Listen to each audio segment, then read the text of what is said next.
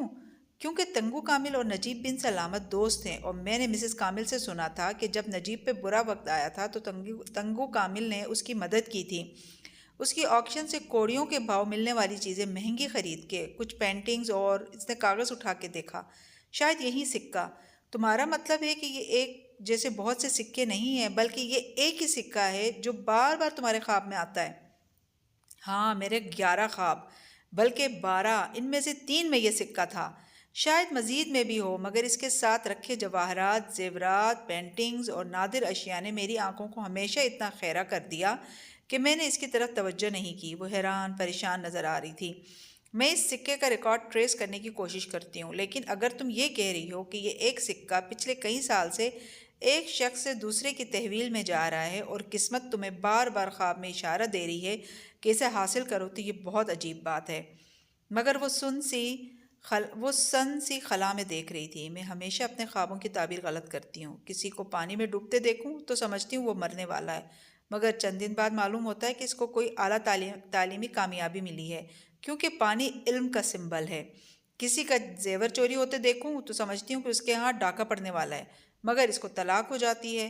اور وہ grocery store والی روز میری، میں نے دیکھا اس کے بازو میں سونے کا نیا کڑا ہے، تو میں نے تمہیں کہا تھا کہ وہ امیر ہونے والی ہے، مگر اس کے ہاں بیٹا پیدا ہوا۔ غریب، وہ ابھی بھی ویسی ہے۔ میں ہمیشہ اپنے ویژن یا خواب کی غلط تعبیر کرتی ہوں، مگر ان 12 خوابوں کے بارے میں مجھے یقین تھا کہ وہ میں نے درست سمجھے، کیونکہ انہی کی وجہ سے ہم امیر ہوئے، لیکن شاید وہ بھی میں نے غلط سمجھے تھے۔ اس کی رنگت تاریک پڑ رہی تھی۔ داتن کو افسوس ہوا۔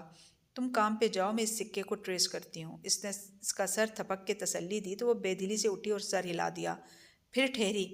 میں اتنے سال سمجھتی رہی ہوں کہ میری تقدیر مجھ سے یہی سب کچھ چاہتی ہے کہ میں چوری کروں۔ یہ اندیکھے کو دیکھنے کا تحفہ مجھے اسی لیے ملا ہے، لیکن شاید ایسا نہیں تھا۔ شاید میں نے اس تحفے کو غلط استعمال کیا۔ اس کی آنکھ کا کنارہ بھیگ گیا۔ تالیہ، داتن نے آگے بڑھ کے اسے شانوں سے تھاما، ہم اس سکے کو ڈھونڈ لیں گے اور اس کو حاصل بھی کر لیں گے، تم فکر نہ کرو۔ اب کام پہ جاؤ اور مجھے میرا کام کرنے دو۔ تالیہ نے اس بات میں سر ہلا دیا اور ہتھیلی کی پشت سے آنکھیں رگڑ لیں۔ اسے کام سے دیر ہو رہی تھی۔ تنگو کامل کی رہائش گاہ پہ صبح صبح سے روزمرہ کے کام شروع ہو چکے تھے۔ کچن میں تالیہ اور ایک دوسری ملازمہ کھڑی کام میں مصروف تھیں۔ بٹلر ٹرالی کو اپنی نگرانی میں سیٹ کروا رہا تھا اور ساتھ میں فون پہ بات بھی کر رہا تھا۔ ایسے میں تالیہ بے دھیانی سے جگ میں جوس انڈیل رہی تھی۔ چہرے پہ ابھی تک وہیں الجھن چھائی تھی اور ہاتھ سست پڑ رہے تھے۔ مارے باندھے اس نے جگ کو ٹرے میں رکھا اور آگے بڑھ گئی۔ ڈائننگ ٹیبل پہ تنگو کامل سربراہی کرسی پہ بیٹھے خوش مزاجی سے دائیں ہاتھ جلوہ گر اپنی بیوی سے محو گفتگو تھے۔ بچے بھی ناشتہ کر رہے تھے۔ ایسے میں وہ جوس لے کر آئی تو دونوں میاں بیوی نے خوشگوار مسکراہٹ سے اسے دیکھا۔ کیسی ہو تالیہ، اور تمہارے گھر والے کیسے ہیں؟ ٹھیک ہیں سب، تھینک یو سر، اس نے ادب سے سر جھکایا۔ میں بیگم سے کہہ رہا تھا کہ اس ماہ سے تالیہ کی تنخواہ بڑھا دی جائے۔ شکریہ سر، وہ مصنوعی مسکراہٹ اور تشکر کے ساتھ بولی اور اس کے گلاس میں جوس ڈالنے لگی۔ تالیہ، مجھے مارکیٹ جانا ہے، تم میرے ساتھ آؤ گی؟ مسز کامل نے کہا تو اس نے سر کو ادب سے خم دیا اور کچن میں آ گئی تاکہ جلدی جلدی کام نپٹا لے۔ آخر جمعے کو کون رہا ہے جس سے استقبال کے لیے اتنی تیاری ہو رہی ہے؟ وہاں کھڑی دونوں ملازمائیں نور اور تسنیم آپس میں بات کر رہی تھیں۔ پھر اس سے بھی پوچھا، تمہیں کچھ معلوم ہے تالیہ؟ نہیں، وہ سادگی سے کہہ کے برتن دھونے لگی۔ میری جیسی رچ گرل اس وقت ان کے جھوٹے برتن دھو رہی ہے۔ مجھے فی الحال یہی معلوم ہے، جلدے دل کے ساتھ اس نے سوچا تھا۔ کیل کا وہ بازار شام کے وقت متوسط طبقے کے لوگوں سے بھرا ہوا نظر آتا تھا۔ بھانت بھانت کی بولیاں، مختلف وضاقتہ کے لوگ، اکثریت چینی نقوش والے افراد کی تھی اور خواتین کی ایک بڑی تعداد کس کے چہرے کے گرد لپٹنے والا حجاب لیے ہوئے تھی، جس کو مقامی زبان میں ٹوڈنگ کہا جاتا تھا۔ بازار میں سرخ ٹائل سے بنی روش تھی اور روش کے دونوں اطراف دکانیں اور ان کے آگے سٹالز لگے تھے۔ برآمدوں میں کہیں چھتری تلے کرسیاں بھی بچھی تھیں اور لوگ کھا پی رہے تھے۔ ایسے میں تالیہ سامان کے شاپر اٹھائے مسز کامل کے پیچھے چلتی جا رہی تھی۔ جو مہمان آ رہے ہیں ان کے لیے چاول لے رہی ہیں، ان کو اچھا چاول بہت پسند ہے۔ مسز کامل ساتھ میں تبصرہ بھی کیے جا رہی تھی۔ وہ جیسے ان مہمانوں کے آنے پہ بہت خوش تھی، مگر ان کا نام کسی وجہ سے نہیں لے پا رہی تھی، لیکن شاید ان کا دل کسی سے شیئر کرنے کو بہت چاہ رہا تھا۔ تالیہ خاموش رہی، پھر یوں ہی پوچھا، بچے بھی آ رہے ہیں ساتھ؟ نہیں، بس دونوں میاں بیوی آئیں گے۔ ویسے ان کے 2 بچے ہیں۔ پھر رک کے تصحیح کی، 3 تھے، لیکن ان کی بیٹی آریانہ بچپن میں کھو گئی تھی۔ چیئر لفٹ سے گری تھی، لاش نہیں ملی، مگر سب کو یہی لگا کہ وہ مر گئی ہے، اس لیے قبر وغیرہ بنا دی تھی۔ پھر وہ چپ ہو گئیں، جیسے بہت زیادہ بول گئی ہوں، اور ایک دکان کی طرف چلی گئیں۔ وہ گہری سانس لے کر پیچھے آئی۔ مسز کامل نے اعلیٰ درجے کے چاول نکلوائے اور ان کو ہاتھ میں لے کر دیکھنے لگی۔ تالیہ یوں ہی ان کے ہاتھوں کو دیکھے گئی، یک دم جیسے ساری آوازیں آنا بند ہو گئیں۔ مسز کامل کے ہاتھوں میں بھرے چاول دیکھتے ہی دیکھتے جلنے لگے۔ بس لمحے بھر میں وہ سب راکھ ہو گئے اور ان کے دونوں ہاتھ کالک سے رنگے خالی رہ گئیں۔ وہ چونکی، سماعت کھل گئی، آوازیں آنے لگیں۔ اس نے مسز کامل کے ہاتھوں کو دیکھا، وہاں کوئی راکھ نہیں تھی۔ وہ چاول اٹھا کے چیک کر رہی تھیں۔ تالیہ نے ایک گہری سانس بھری۔ میم، اس نے ہولے سے ان کو پکارا، کل آپ کی کسی دوست کا فون آیا تھا، میں بتانا بھول گئی۔ کس کا؟ کیا کہہ رہی تھیں؟ وہ چونک کے اس کی طرف متوجہ ہوئی۔ نام نہیں بتایا، مگر یہ کہا تھا کہ وہ ذرا مصروف ہیں، مگر میں آپ کو بتا دوں کہ آپ صدقہ دے دیں اور آگ وغیرہ سے احتیاط کریں، کیونکہ انہوں نے آپ کے بارے میں برا خواب دیکھا ہے۔ کیا دیکھا ہے اس نے؟ وہ بے چین سی ہو کے پوری اس کی طرف گھوم گئی۔ دونوں کاؤنٹر سے ہٹ کے کھڑی تھیں اور سرگوشیوں میں بات کر رہی تھیں۔ یہ کہ آپ نے ہاتھوں میں چاول اٹھا رکھے ہیں اور وہ راکھ میں بدل جاتے ہیں، شاید آپ کو چولہے اور ہیٹر وغیرہ سے احتیاط کرنی چاہیے۔ اوہ، تم نے اچھا کیا مجھے بتا دیا، لیکن کون سی دوست تھی میری؟ نام نہیں بتایا، لیکن کہتے ہیں برے خواب کا بار بار ذکر نہیں کرنا چاہیے، اس لیے بہتر ہے کہ آپ بس صدقہ اور دعا وغیرہ کر دیں۔ اس نے خوبصورتی سے بات کا رخ پھیرا تو وہ سر ہلا کے رہ گئیں، البتہ چہرے پہ بے پناہ پریشانی امڈ آئی تھی۔ مجھے لگتا ہے آپ کے ہاتھ جلنے والے ہیں یا آپ کے گھر کو آگ لگنے والی ہے۔ میں آپ کو نہیں بتا سکتی کہ یہ ویژن میں نے دیکھا ہے، نہ ہی یہ کہ میرے خواب ہمیشہ سچ ہو جاتے ہیں۔ اوہ میرے اللہ، یہ تحفہ نہیں ہے، یہ تو ایک قرض ہے۔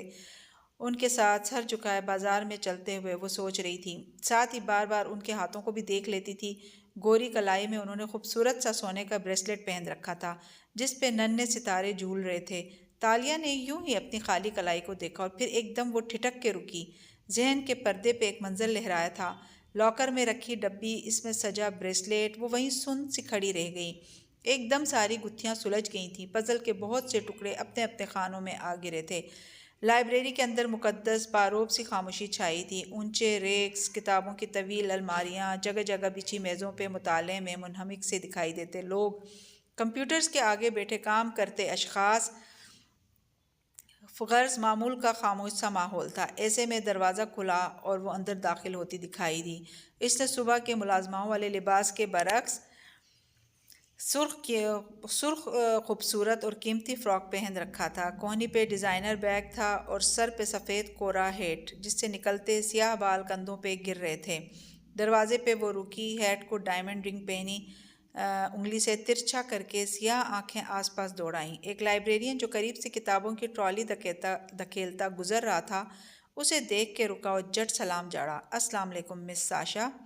تالیہ نے شان بے نیازی سے سر کو خم دیا، پھر ادھر ادھر دیکھا تو وہ بولا، مسز لیانا اس طرف ہیں۔ وہ ہلکا سا مسکرائی اور اسی طرح اٹھی گردن کے ساتھ آگے چلتی گئی۔ کونے میں ایک آڈیو روم تھا۔ شیشے کی دیواروں نے اسے مکمل بند کر رکھا تھا، گویا شیشے کا کوئی ڈبہ ہو۔ اندر تنگ سی جگہ پہ وہ پھنس کر بیٹھی سیاہ موٹی عورت دکھائی دے رہی تھی، اینک لگائے، بال جوڑے میں باندھے، وہ کتابوں میں الجھی ہوئی تھی۔ آہٹ پہ اس نے نظریں اٹھائی تو دیکھا تالیہ دروازہ کھولتی اندر داخل ہو رہی تھی۔ اتنے سالوں سے یہاں کام کر رہی ہو داتن، اور ایک ڈھنگ کا آفس بھی نہیں دیتے یہ تمہیں؟ وہ مسکراہٹ کے دبا کے کہتی، سامنے کرسی کھینچ کے بیٹھی، پرس میز پہ رکھا اور ہیڈ کو مزید ترچھا کیا تو چہرہ اور سیاہ مسکراتی آنکھیں مزید واضح ہوئیں۔ لیانا بنت دانش صابری کے پاس اتنی دولت ہے کہ وہ چاہے تو یہ پوری لائبریری خرید لے۔ خشمگین نگاہوں سے اسے گھور کے وہ بولی تو تالیہ نے ابرو اونچا اٹھایا، پوری؟ چلو آدھی صحیح، داتن نے ڈٹائی سے تصدیق کی، پھر ناک سے مکھی اڑائی۔ اور تمہاری یہ تنقیدی نظریں جو میرے اس کوزی آفس کو پچھلے 20 سیکنڈ سے ملامت کر کے میرے اوپر ترس کھا رہی ہیں نا، میں ان کو کھلے دل سے معاف کر دوں گی، کیونکہ تم بھول رہی ہو کہ یہی وہ ڈبہ ہے جس میں بیٹھ کے ہم نے وہ تمام کام پلان کیے تھے جن کے باعث تم آج اس اونچے محل میں رہ رہی ہو۔ لگتا ہے بڑے زور کی لگی ہے۔ تالیہ نے افسوس سے سر دائیں بائیں ہلایا۔ داتن نے چپتی نظریں اس پہ جمائے ناک زور سے سکوڑی۔ میں سن تزو کی ماننے والی ہوں، اور وہ کہتا تھا کہ جب امیر ہو تب غریب نظر آؤ، جب غریب ہو تب امیر۔ اس نے یہ فکرت طاقتور اور کمزور کے بارے میں کہا تھا، مگر اس کا مطلب یہی تھا جو میں نے بیان کیا ہے۔ اچھا چائے نہیں پلاؤ گی؟ وہ بور سی ہو کر ادھر ادھر دیکھنے لگی۔ داتن نے افسوس سے اسے دیکھ کے گہری سانس بھری۔ تمہیں معلوم ہے ایک چائے کے اندر موجود کیفین انسان کو کتنے خطرناک اثرات سے دوچار کر سکتی ہے؟ بے شک ایمپرر شینوگ نے دعویٰ کیا تھا کہ چائے بہت سی بیماریوں کی دوا ہے، لیکن وہ چونکہ ایک بادشاہ تھا اس لیے اس پہ کبھی بھی اعتبار نہیں کرنا چاہیے، کیونکہ چائے کی زیادتی سر درد، پینک اٹیکس، بے خوابی، ہارٹ برن، متلی، ڈائریا اور کنفیوژن کا باعث بن سکتی ہیں۔ اوہ، اسی لیے جب تم میرے گھر آتی ہو داتن تو میری پتی سب سے پہلے ختم ہوتی ہے۔ میں ایک موذی چیز سے تمہیں چھٹکارا دینے کی اپنی طرف سے کوشش ہی کر سکتی ہوں تالیہ، لیکن اگر تم اس زہریلے مادے کی محبت میں، اس کی ایڈکشن میں اتنی مبتلا ہو ہی چکی ہو تو میں اس سے زیادہ تمہارے لیے کچھ نہیں کر سکتی۔ اوف، اتنی لمبی بات کیوں کرتی ہو داتن؟ مگر موٹی عورت نے میز پہ رکھے ٹریولر مگ کا ڈھکن کھولا اور پیچھے سے تھرماس اٹھا کر اس میں گرما گرم چائے انڈیلی۔ تالیہ نے شکریہ کہنے کو لب کھولے ہی تھے کہ داتن نے تھرماس واپس رکھی، کرسی پہ پیچھے کو ٹیک لگائی اور مگ سے گھونٹ بھر کے تسلی سے اسے دیکھا۔ ہاں تو تم کیسے آئیں؟ تالیہ نے گہری سانس لی، ایک چپتی ہوئی نظر اس پہ ڈالی اور گویا تم معلوم ہے میں کیوں آئی ہوں۔ اوکے، داتن نے مگ پرے رکھا اور اپنا ٹیبلٹ نکال کے اسکرین اس کو دکھائی، یوں کہ ٹیبلٹ داتن کے ہاتھوں میں ہی تھا۔ یہ ہے وہ سکہ۔ وہاں ایک اعلیٰ کوالٹی کی تصویر نظر آ رہی تھی۔ تالیہ آگے ہوئی۔ نامعلوم ذرائع سے یہ سکہ چند برس پہلے منظر عام پہ آیا تھا، تقریباً 17 سال پہلے۔ یہ سلطان مظفر شاہ کے زمانے کے سکوں سے مختلف ہے، لیکن ہر میوزیم اور ہر بیوپاری نے اس سے متعلق بہت سی کہانیاں سنائی ہیں، اور ہم دونوں جانتے ہیں کہ وہ سب جھوٹی ہیں۔ یہ سکہ زیادہ دیر کسی کے پاس ٹھہرتا نہیں ہے، یا بیچ دیا جاتا ہے، یا تحفے میں دے دیا جاتا ہے، یا نیلام ہو جاتا ہے۔ میں اس کا پورا ٹریل تو نہیں ڈھونڈ سکی، لیکن پچھلے 7 سالوں میں ہماری وہ رکی اور مناسب لفظ ڈھونڈا۔ 11 بڑی جابس وارداتوں میں سے 5 میں یہ سکہ موجود تھا، اور باقی میں؟ اس نے بے قراری سے کہتے ہوئے ہاتھ آگے بڑھایا تاکہ ٹیب لے، مگر داتن نے اسے پیچھے کر لیا اور خفگی سے بوہیں سکوڑی۔ اگر تم چند لمحے کا سکوت اختیار کرو اور مجھے خود کو متاثر کرنے کا موقع دو تو میں تمہیں دکھاتی ہوں کہ بے شک باقی 7 وارداتوں میں یہ سکہ موجود نہیں تھا، مگر ان 7 جگہوں پہ جو چیزیں موجود تھیں میں نے ان کی لسٹ بنائی تو کوئی اور چیز تھی جو ان 7 جگہوں پہ موجود تھی، ہے نا؟ وہ تیزی سے بولی تو داتن نے لب بھینچ لیے، منہ کا ذائقہ تک خراب ہو گیا تھا۔ مگر ضبط کر کے کہنے لگی، ہاں میں نے سارا دن لگا کر کرائم سین فوٹوز اور اپنے ریسرچ ورک کو جو ہم نے واردات سے پہلے کیا تھا کھٹا کیا اور تمام فہرستوں کو کراس چیک کیا تو وہ ایک آئٹم تھا جو ان سب میں مشترک تھا۔ بوجھو کون سا؟ ملاکا سلطنت کی ایک ملکہ کا سونے کا بریسلیٹ ہے نا؟ داتن کے کندھے ڈھیلے ہو گئے، منہ کھل گیا۔ تمہیں کیسے پتا چلا؟ چونکہ میں چائے بہت پیتی ہوں اس لیے میری یادداشت بہت اچھی ہے، اور آج مسز کامل کے ساتھ شاپنگ کرتے ہوئے ان کا بریسلیٹ دیکھ کے مجھے یاد آیا کہ ملاکا سلطنت کی ایک ملکہ کا بریسلیٹ بھی میں نے انہی 7 جابس میں سے 2-3 میں دیکھا تھا، مگر نظر انداز کر دیا کیونکہ مجھے وہ نقلی لگا تھا، اور ہم ہمیشہ اصلی اور تاریخی آرٹ پہ ہاتھ صاف کرتے ہیں داتن، اور وہ مجھے تاریخی نہیں لگا تھا۔ اگر سب کچھ معلوم ہو گیا تھا تو میرے پاس کیوں آئی ہو؟ داتن نے برا سا منہ بناتے ہوئے ٹیپ زور سے بند کر کے میز پہ رکھا۔ کیونکہ اگر تم نے سارا دن اس کام پہ لگایا ہے تو شاید تمہیں کچھ ایسا معلوم ہوا ہو جو مجھے نہ ہو سکا ہو۔ اس پہ داتن کھلے دل سے مسکرائی۔ ویسے میں غرور نہیں کرنا چاہتی لیکن تم متاثر ہونے کے لیے تیار ہو جاؤ تالیہ بی بی، کیونکہ نہ وہ سکہ کوئی سکہ ہے نہ وہ بریسلیٹ کوئی بریسلیٹ ہے۔ یہ دیکھو، داتن نے ٹیپ سکرین اس کے سامنے کی تو وہ چونک کے آگے کو ہو کے دیکھنے لگی۔ وہاں ایک طرف سکے کی تصویر بنی تھی اور دوسری طرف ایک زنجیر والا بریسلیٹ بنا تھا جس کے اوپر سونے کی مستطیل ڈلی سی تھی جس کے آخر میں 3 دانت بنے ہوئے تھے۔ بظاہر یہ ایک سکہ ہے اور وہ ایک بریسلیٹ، لیکن اگر ان دونوں کو جوڑ دو تو داتن نے مسکراتے ہوئے بٹن دبایا تو ایک اور امیج جنریٹ ہوا جس میں ان دونوں اشیاء کے کنارے ملے ہوئے نظر آ رہے تھے۔ یہ دیکھو کیا بنتا ہے؟ چابی، وہ مسحور سی بولی۔ یہ ایک چابی کے 2 ٹکڑے ہیں جس کے ساتھ زنجیر لگی ہوئی ہے۔ ہاں، یہ ایک ٹوٹی ہوئی چابی ہے جس کو ہمیں ڈھونڈنا ہے، اور ہماری تقدیر بار بار تمہیں اس کی طرف لے جاتی تھی لیکن تم کبھی سمجھ ہی نہیں سکی۔ تالیہ کی آنکھوں میں چمک سی در آئی تھی۔ سکہ نکالنا تو کوئی مسئلہ نہیں ہے، کل تنگو کامل کے گھر کچھ خاص مہمان آ رہے ہیں، ڈنر کی افراتفری میں زیورات عدل بدل کر کے سکہ نکال لوں گی۔ سکے کی کاپی ہم اس لیے تیار نہیں کریں گے کیونکہ بعد میں اگر ہمیں اس کو فینس کرنا پڑے تو تنگو کامل یہ دعویٰ نہ کر سکے کہ اس کے پاس بھی ویسا ہی سکہ ہے، ورنہ ہمیں اس کی اچھی قیمت نہیں ملے گی۔ تم بریسلیٹ کو ڈھونڈو کہ یہ کس کے پاس ہے، وہ دبے دبے جوش سے بولی تو داتن نے ٹیک لگائے پرسوچ ہنگارہ بھرا، پھر مگ کا ڈھکن ہٹایا تو چائے کی خوشبو بھاپ کے ساتھ اوپر اٹھنے لگی۔ اس نے مگ لبوں سے لگایا، گھونٹ بھرا، مگ نیچے کیا، اس دوران جیسے الفاظ جوڑے، جتنا ان 2 چیزوں کی ملکیت کی چین کو میں نے دیکھا ہے تالیہ، ان دونوں کو کبھی کسی نے نہیں چرایا۔ ان کو یا مالک بیچ دیتا ہے یا کسی میوزیم کو عطیہ کر دیتا ہے جہاں کسی آکشن پہ ان کو فروخت کر دیا جاتا ہے، یا مالک خود ہی کسی دوست کو تحفہ دے دیتا ہے۔ مگر پھر وہ چپ ہوئی۔ تالیہ بغور اس کا چہرہ دیکھ رہی تھی جس کے سامنے چائے کے بے رنگ دھوئیں کے مرغولے تیرتے دکھائی دے رہے تھے۔ مگر ایک عجیب بات مجھے محسوس ہوئی ہے، داتن نے کہنا شروع کیا۔ میرا خیال تھا میرے ساتھ رہ رہ کر تم نے عجائبات پہ حیران ہونا چھوڑ دیا ہے۔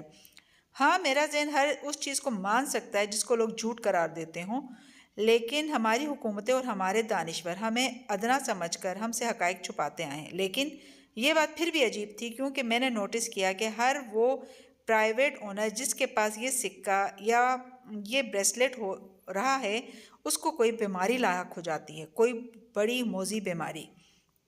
ہو سکتا ہے تمہارا وہم ہو داتن، چھوڑو ان باتوں کو، بس اس بریسلیٹ کو ڈھونڈو تاکہ ہم جلد از جلد اسے حاصل کر سکیں۔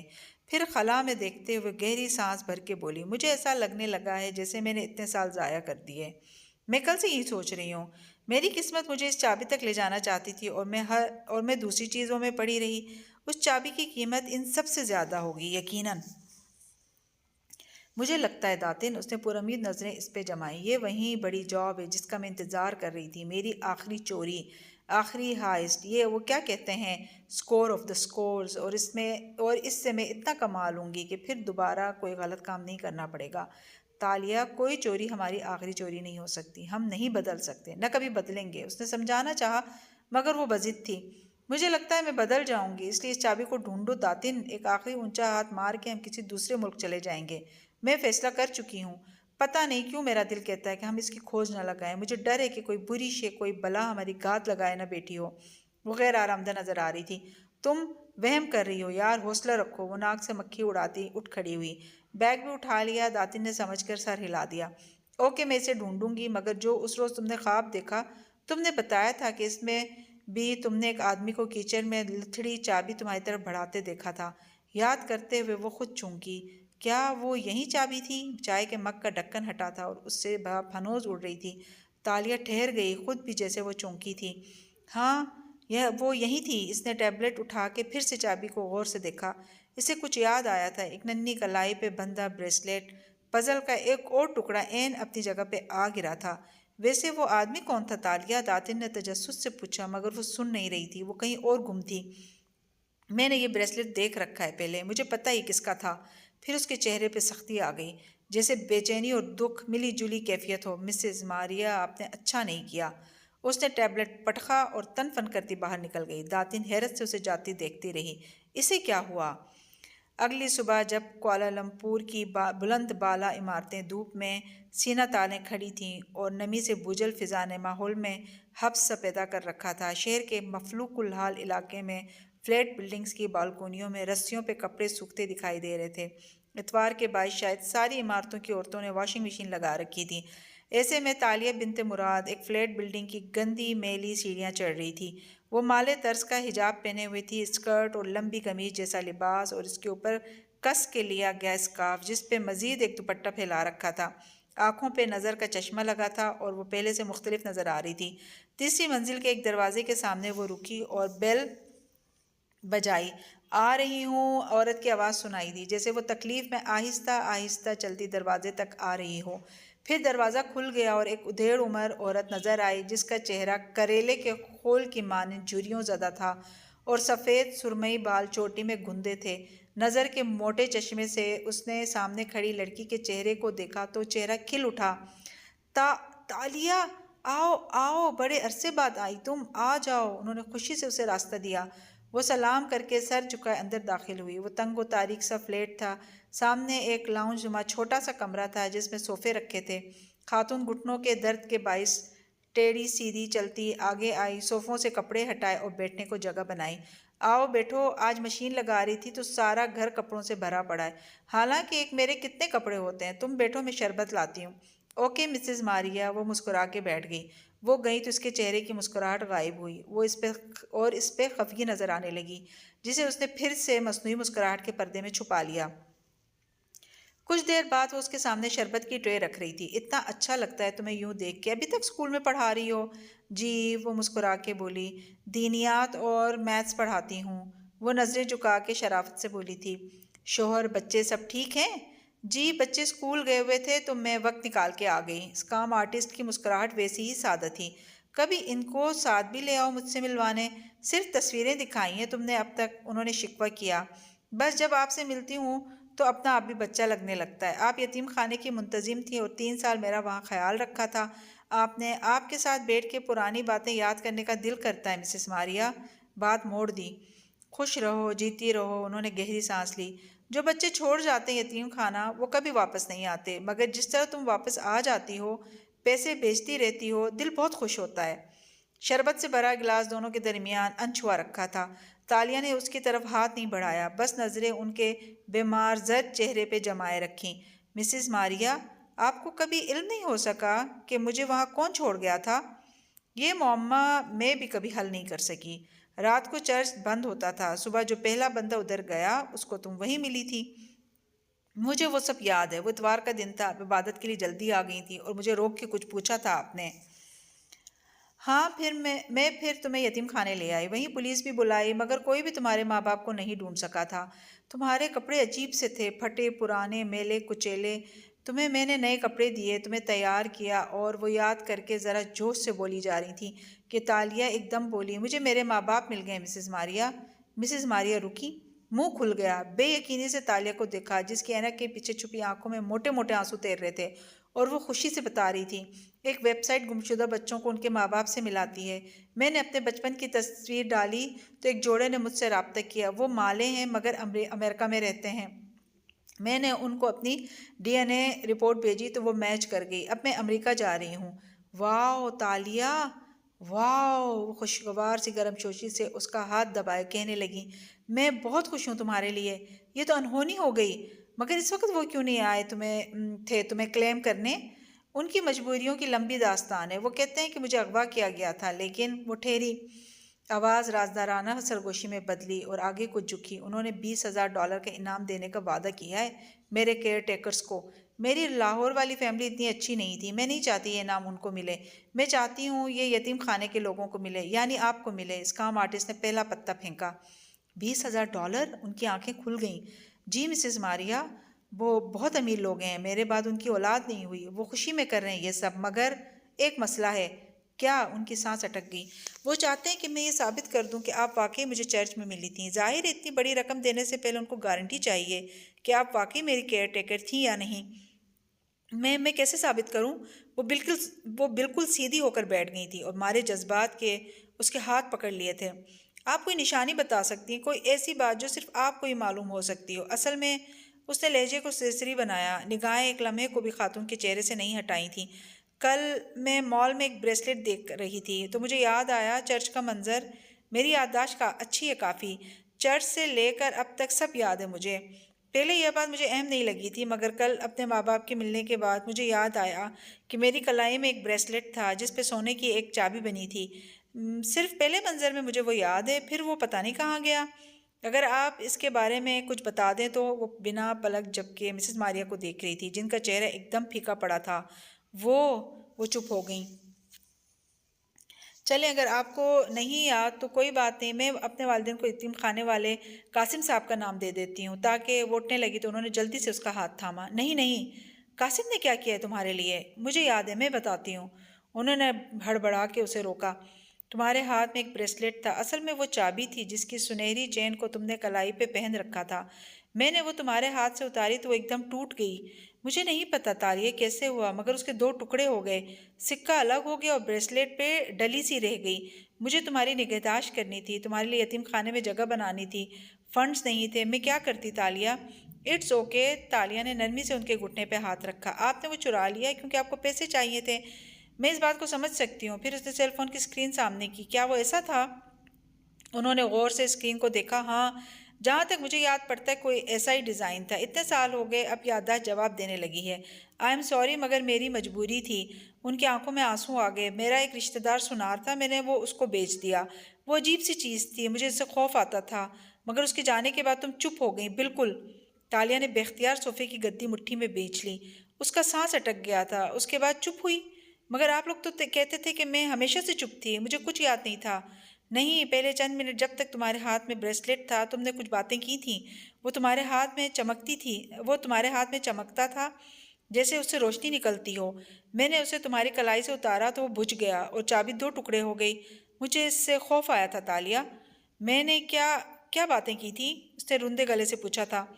صحیح الفاظ یاد نہیں، اتنے سال بیت گئے اب تو تالیہ، مگر اتنا یاد ہے کہ تم نے کہا تھا گاؤں والے مصیبت میں ہیں، تم ان کے لیے مدد لینے آئی ہو ورنہ وہ سب مر جائیں گے۔ تم نے کہا تھا تمہیں ان سب کو بچانا ہے۔ میں نے پوچھا یہ تمہارے ہاتھ میں کیا ہے تو تم نے کہا یہ میرے بابا نے مجھے دی ہے۔